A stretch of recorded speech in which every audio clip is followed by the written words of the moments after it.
है बांग्लादेश में हिंदुओं पर अत्याचार की खबर आप रोज देख और सुन रहे होंगे, लेकिन जो छात्र भारत में पढ़ाई कर रहे हैं, भारत का खाना खा रहे हैं, वो भारत पर ही निशाना साध रहे हैं।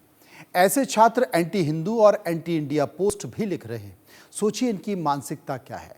बांग्लादेश में तो माहौल खराब ही है, यहाँ भी माहौल खराब कर रहे हैं। विवादित पोस्ट करने वाले छात्र अलीगढ़ मुस्लिम यूनिवर्सिटी में पढ़ते हैं। इन्होंने पोस्ट में इस्कॉन को कट्टर हिंदू संगठन बताया।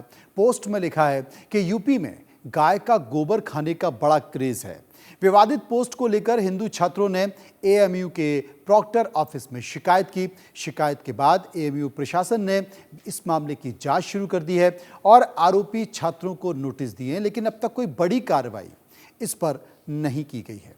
इसी को लेकर हमने एक सर्वे किया, कई सारे सवाल पूछे, उस पर लोगों ने अपने जवाब भी दिए हैं। पहला सवाल जो हमने पूछा, एएमयू में बांग्लादेशी छात्रों ने हिंदू विरोधी पोस्ट किए, क्या एक्शन होना चाहिए?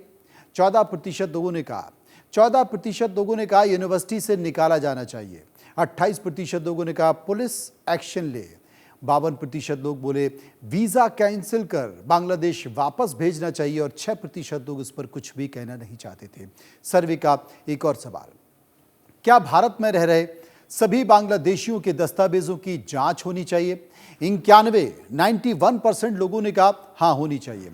9% लोगों ने कहा नहीं होनी चाहिए। सर्वे का एक और सवाल, बांग्लादेशी फौज का रिटायर्ड अफसर मेजर सैयद मोहम्मद जिया उल हक नई टेरर फोर्स खड़ी कर रहा है, शह किसकी है? 19% लोगों ने पाकिस्तान की है। 38% लोगों ने कहा यूनिस सरकार की है। 40% लोग कट्टरपंथी का जिक्र कर रहे थे और 3% कुछ भी कहना नहीं चाहते थे। सर्वे का एक और सवाल, सीएए का मकसद था भारत के पड़ोसी देशों में रह रहे गैर मुस्लिम अल्पसंख्यकों को भारत की नागरिकता मिले, क्या सीएए का विरोध गलत था?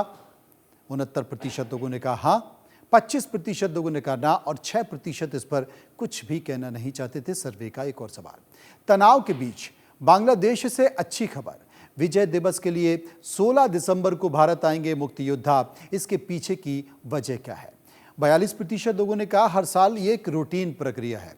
18% लोगों ने कहा भारत का दबाव है। 32% लोग ये कह रहे थे कि मुक्ति योद्धाओं की नाराजगी को सरकार झेल नहीं सकती है और 8% इस पर कुछ भी कहना नहीं चाहते थे। बावजूद इसके लगातार विरोध प्रदर्शन हो रहा है, अल्पसंख्यकों पर अत्याचार हो रहे हैं और वो बांग्लादेशी छात्र जो भारत में पढ़ रहे हैं